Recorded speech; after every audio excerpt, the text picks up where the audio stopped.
Hey guys, Bo from Precision Varminting. We're out on a targeted feral cat control program tonight.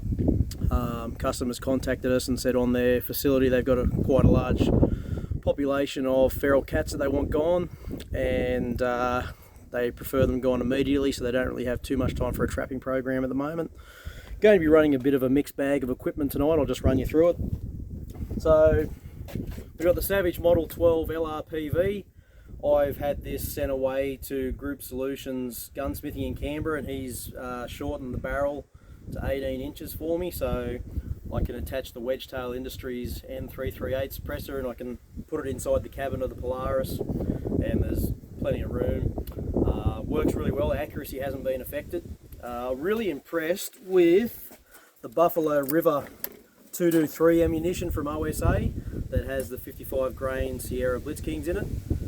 Shooting off a bag, I've managed to average about 3/4 of an inch, or 2.5 centimetre, 3 centimetre groups at 100 metres. I'm fairly sure I could tighten that up a little bit off the bipod and the sandbag, but I prefer to zero the rifle how I'm actually using it. It just makes sense to me. So on top of the rifle we have the brand new NX8 from Nightforce. This is probably the best scope I've ever seen around that price point.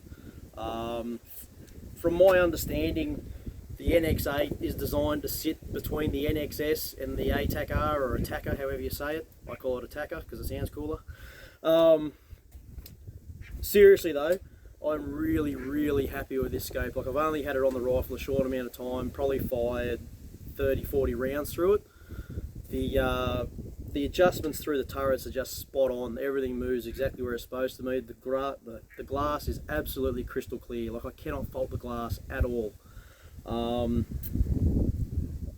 was a little bit hesitant, being first focal plane scope, that the crosshairs are so fine at 4 power, but they're illuminated, so one little switch of the button, they stand out clear as anything, especially in daylight hours, so that's really good for me. My eyes are fairly ordinary.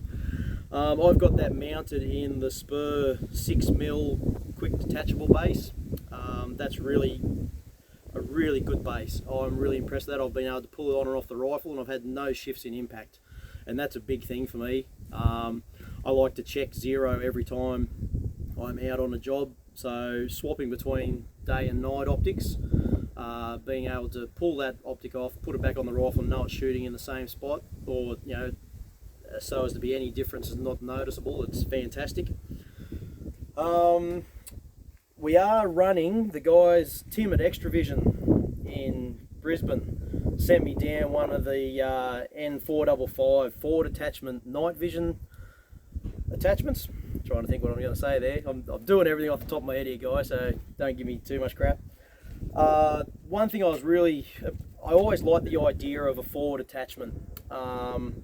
Just being able to whack that on your day scope, know your drops and your holds, and that's what's really important to me. I'm not very much of a tech head, so uploading lots of profiles into a dedicated night vision scope for different distances and then swapping between, it's just something that's never hugely appealed to me, but obviously sometimes that's what you got to do. Basically what happens is you attach the clamp to the front of the day scope, and then basically this just twists off like so. Bang. Take that off there. You clip that in there. Nice and easy. Bang. You now have a night vision scope.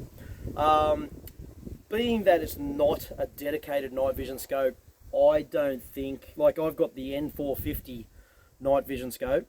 I don't think the picture clarity is as good as the dedicated scope, but understandably that's so, because you've basically got all that technology in something that size instead of something that size. But that being said, took it out, fired a few shots through it the other night, managed to clean up 2 foxes in half an hour. So I was really happy with that. I will have a little bit more of a play with it tonight, see if I can get it to get a little bit better image. This does have stream vision, so I will try and get the app up and running and stream some vision for you.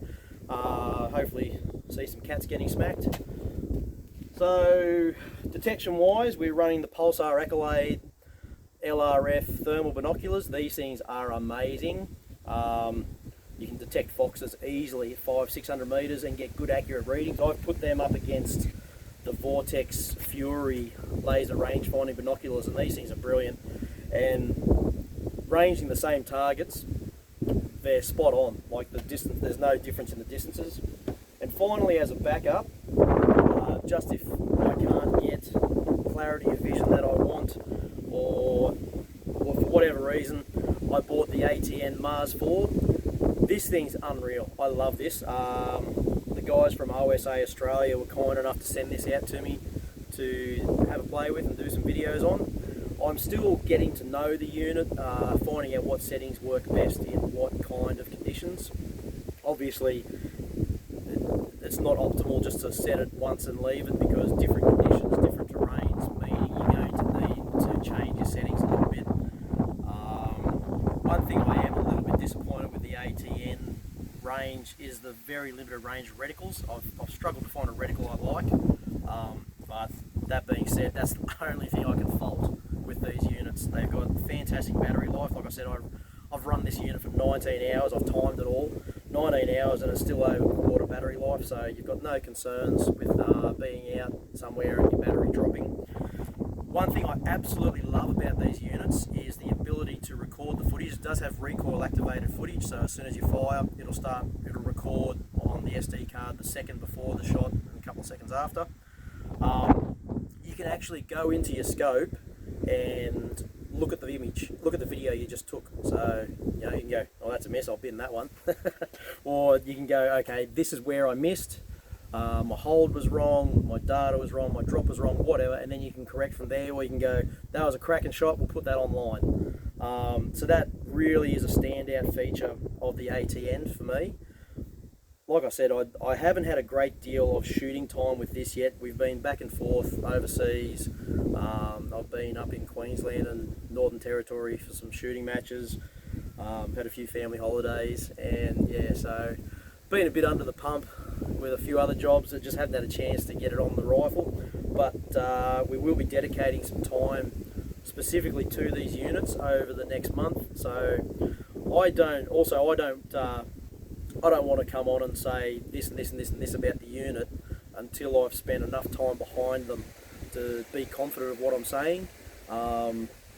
One thing I pride myself on is, basically no bullshit. If I wouldn't spend my money on the unit, I'm not going to tell you to spend your money on the unit. And at the moment, everything I've got here, like I've bought a few of these myself. This has been given to me by Extravision. This has been given to me by OSA Australia. Not given as in keep it. Like they've sent it out to me to do some gear with, and I'm hugely grateful to these guys for their generosity. These are expensive units, and they're trusting a trigger monkey like me with it. So, like I said, guys, they're both fantastic products. They both fill a need. They're both different units. They've got good and I wouldn't say bad qualities. It's just that they each have different qualities. It'd be very hard. Look, keeping in mind, this is thermal, that's night vision, so for me I think thermal is the absolute king of detection. You can't beat thermal for detection, but that being said, thermal doesn't give you the absolute best 100% positive ID, whereas I find it's easier to ID a target under night vision.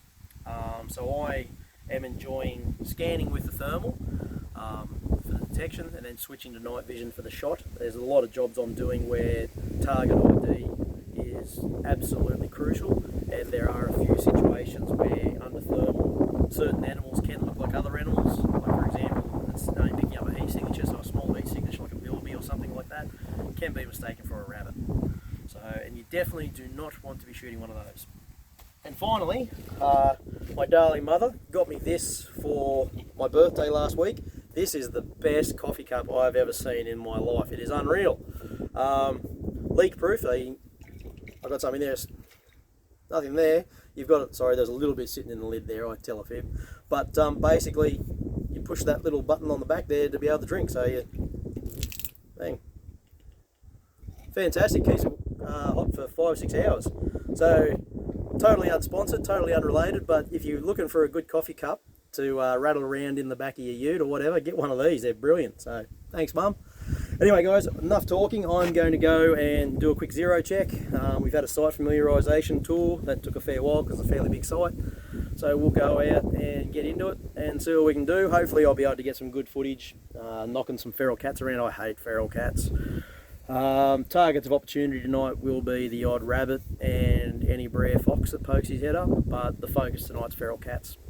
So hopefully we can get a good result for the customer, and hopefully we can get some good footage. Just going to knock around in the Polaris and see how we go. Right guys, you have a good night. See ya.